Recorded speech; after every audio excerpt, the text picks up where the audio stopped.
Hello, my name is Saydeé Zelaya. My name is Serrano. And my name is Rebeca, Lazo, and we're going to talk about the conflict between Ukraine and Russia for the peninsula of Crimea. Join us! At the time when the First World War broke with it, the Soviet Revolution of 1917, a lot of independence movements emerged in various parts of the empire, including Ukraine.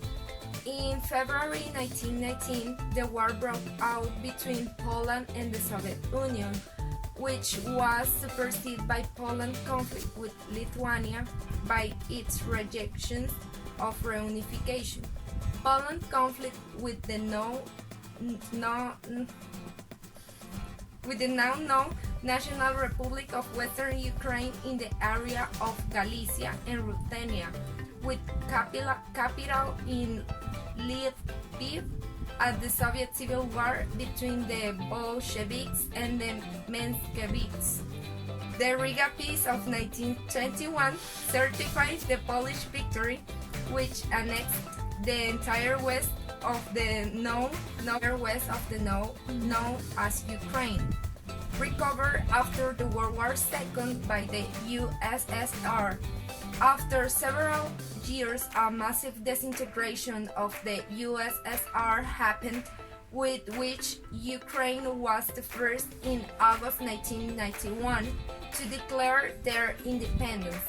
In addition, with regard to territorial claims, in the 1993 Charter of Commonwealth of Independent States ensured the inviolability of borders, which could be modified only by peaceful means by mutual agreements. However, their transformation was not explicitly recognized. Finally, in 1997, the Treaty of Peace and Friendship was signed, whereby Ukraine retained its sovereignty over Sevastopol. After the independence of Ukraine, one of the biggest problems to solve was the division of the Soviet Black Sea Fleet, with an initial inspiration of Kiev to keep 50% of it.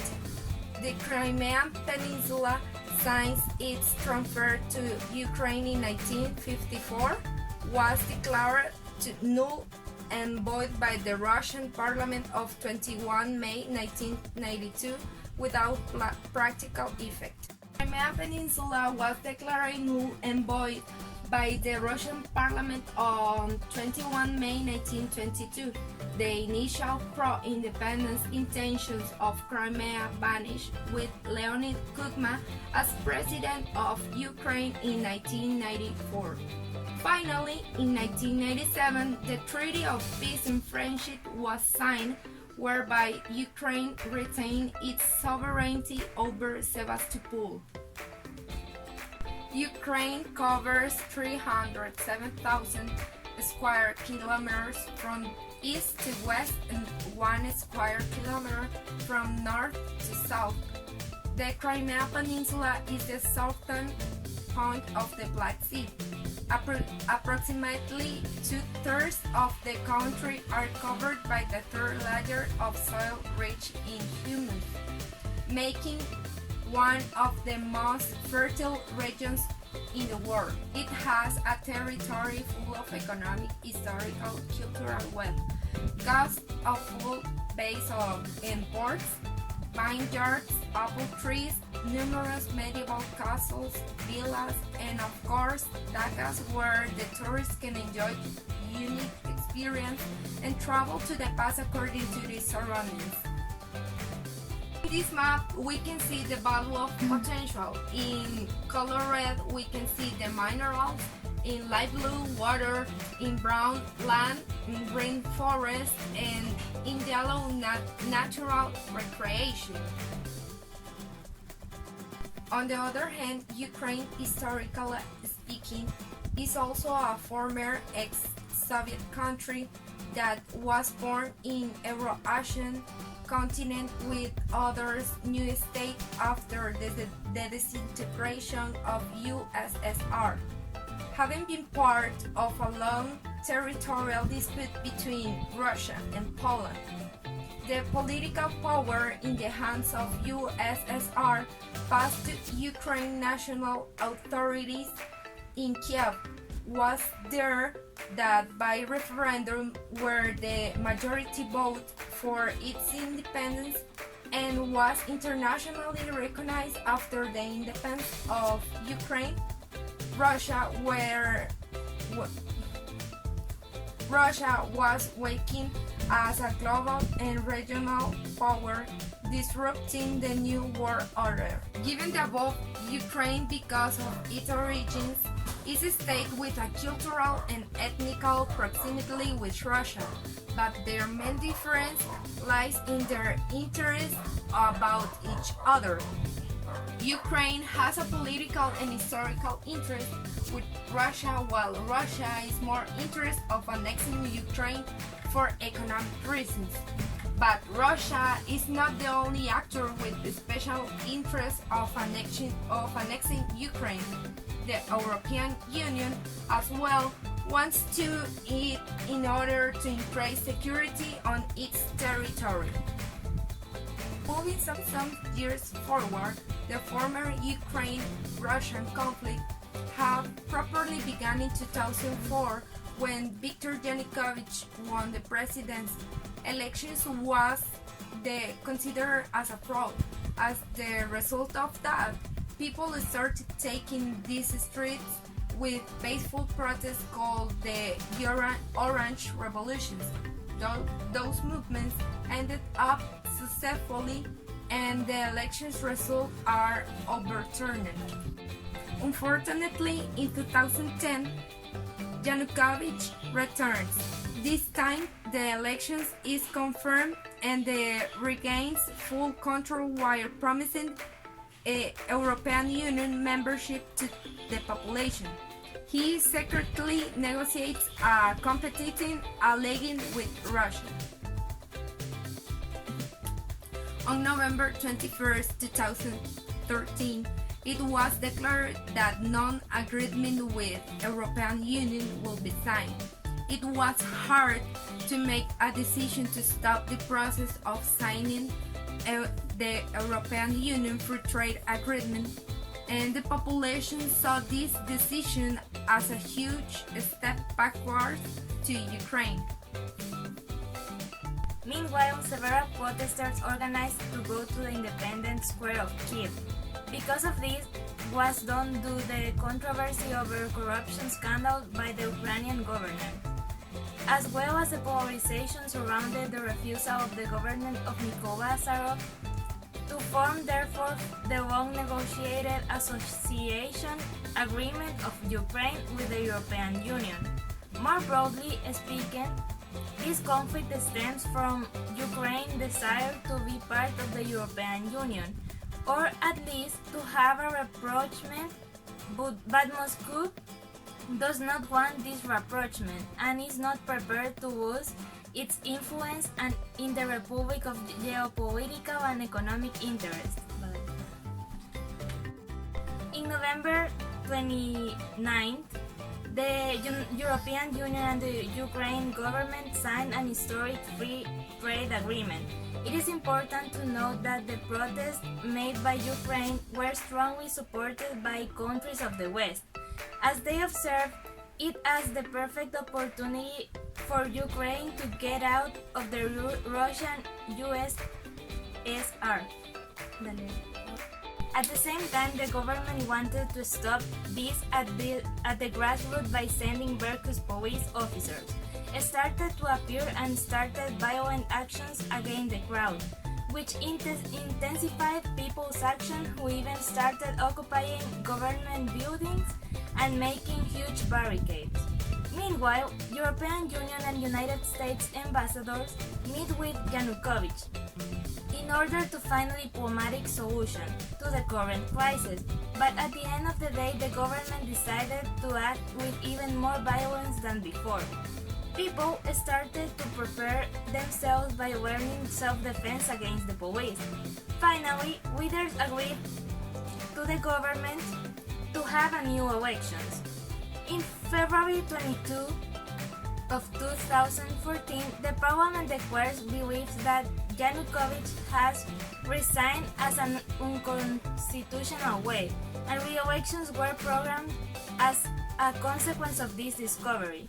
Also, because thousands of people were demanding early elections from the symbolic Independence Square in Kiev, the army urged Yanukovych to take urgent measures to stabilize the country. Yanukovych signed an agreement with the three parliamentary opposition leaders for the holding of early presidential elections, the constitution of a government of national unity, and a new constitution. In the months after Euromaidan, the Ukraine forces were permanently disbanded. The government signed the European Union agreement, and Yanukovych was given asylum in Russia by the President Vladimir Putin. Russia sent military forces to assist pro-Russian separatists and annexes Crimea in the southern Ukraine. Pro-Russian protests expanded into eastern Ukraine, which escalated into violent war. On top of that, the Crimean parliament appoints a new autonomous government headed by the leader of the Russian Unity Party, Sergei Aksenov, in protest against the new authorities appointed in Kiev following the dismissal of President Yanukovych. US President Barack Obama calls for respect for Ukraine's territorial integrity and claims that hypothetical Russian military intervention will have costs. Also, Putin orders Russian troops deployed on the border with Ukraine to return to their bases, but no reference is made to the unidentified military deployed in the peninsula, who remain at their posts, so the United States suspends trade negotiations and military cooperation with Russia.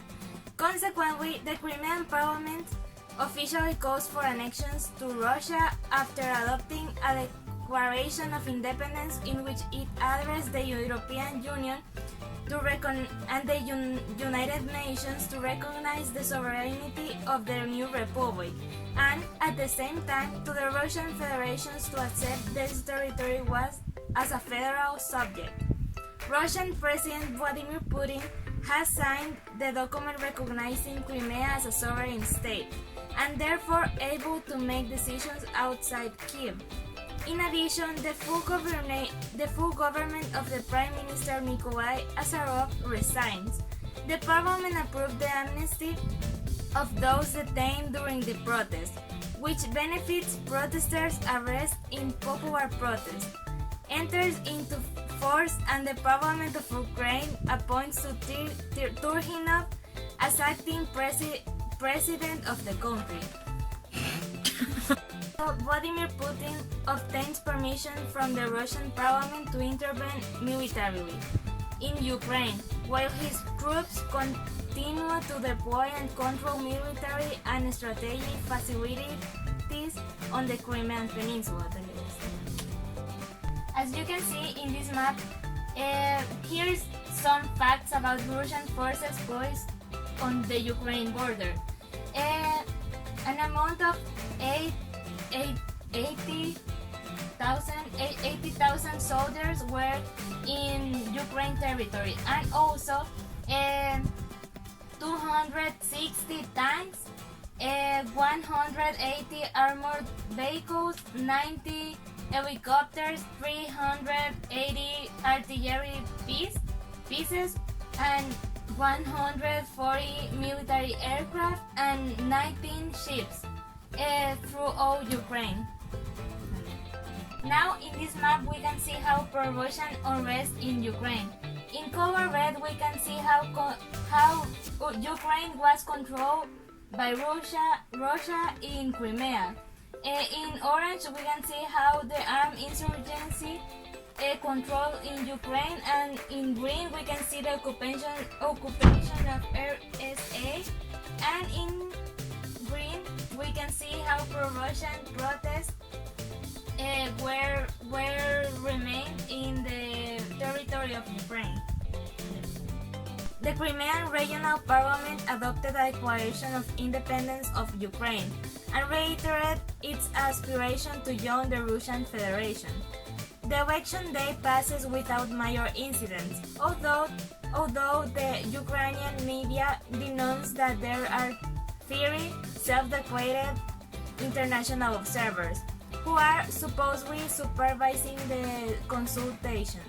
On the same day, Ukraine announces a truce agreement with Russia for the Crimean region, whereby Moscow undertakes not to attack Ukrainian military installation in Crimea temporarily.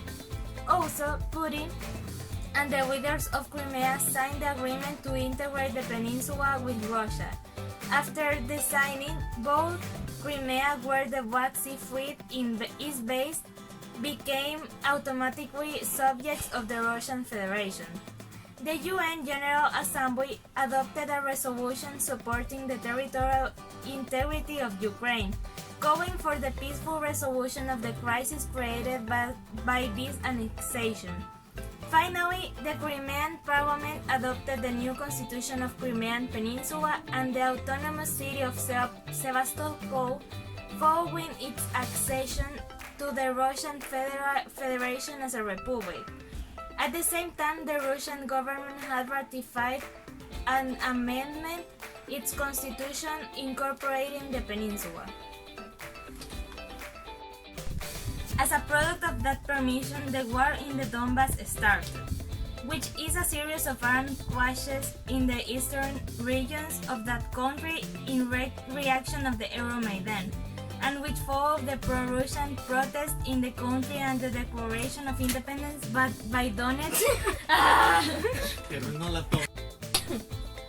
Okay, now in this map we can see how Russian Crimean forces were in the Crimean territory.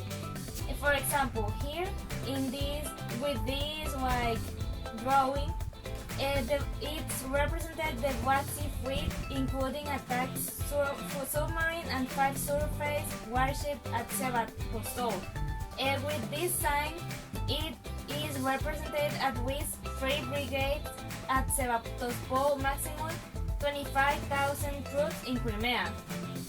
Also, with this sign, it's represented the Ukrainian Coast Guard, and with this sign of one person like walking, it's represented the troops of Russia in Ukrainian territory. Now, we're going to talk about the outcomes from this issue. But how did the war of Donbass itself came to an end? Well, the military attack ended with the creation of the Minsk Protocol, an agreement signed by Ukraine, the Russian Federation, and the Donetsk People's Republic. And this protocol involved to immediate ceasefire in the Donbass region, the decentralization of power, permanent monitors between the Russians and the Ukrainian region, relays to the hostages from the war, withdrawal of military groups, national dialogue to ensure an immediate military ceasefire, a decentralization of power to ensure the outgoing monitoring of the Russian-Ukrainian border and its verification by the OSCE, through the creation of the security zones in these border regions between the Ukrainian and the Russian Federation, the continuation of the inclusive national dialogue, measures to improve the humanitarian situation in the Donbass region of eastern Ukraine. However, the Minsk Protocol, was violated 2 weeks after its signing by both parties, and a memorandum was issued in September 2013 to clarify the application of the protocol. So, after this protocol is given in 2015, the Minsk Part 2, which was a political summit with the president of Ukraine and Russia, Germany and France, with the aim of seeking a workable solution for the war in Ukraine after the failed ceasefire in January 2015. The Minsk Protocol in 2014 did not solve the Donbass. So the Minsk Protocol in 2014 did not solve the Donbass conflict, but did manage to reduce protests and the attacks in these regions. Now, to conclude, Ukraine and Crimea itself are territories that by their nature don't want to submit as independent states, so which is proven by the fact that it has historically sought to belong to something greater than itself. So in fact, the political situation that Ukraine experienced and whose repercussions are still being paid are the result of the internal political division of the Ukrainian inhabitants. Since half of the population agrees to be pro-Russian and the other half to be pro-European Union. Conversely, European Union or Russian maintain a failed choice in a zero-sum game that ignores geography and history, and threatens to destabilize the entire post-Soviet space.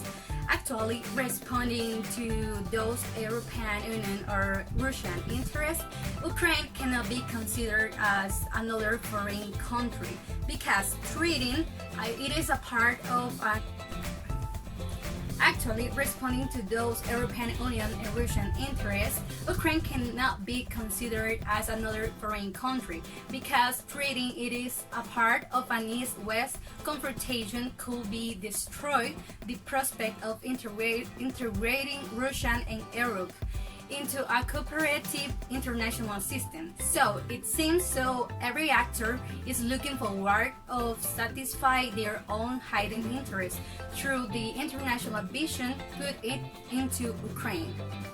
In this part we made 6 questions and the number 1 is when was Ukraine formed?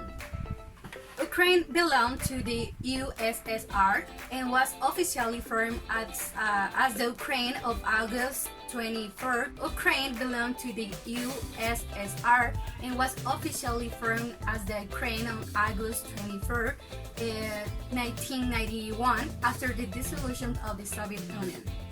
The question number 2 is why is Crimea so important to Russia? Crimea is strategically important as a basis of the Russian Navy. The strategic position of the fleet helped Russia defeat Georgia in the South Ossetia War in 2008 and remains crucial in Russian security interests in the region.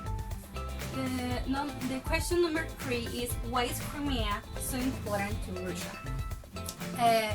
This is because of its geographical location. The Crimea has the most ancient and richest history of all the region of Ukraine. Control of the Crimea gives Ukraine today ready and safe access to the Black Sea, to the Sea of Azov and the Cuban and Caucasia, as well as a secure southern border.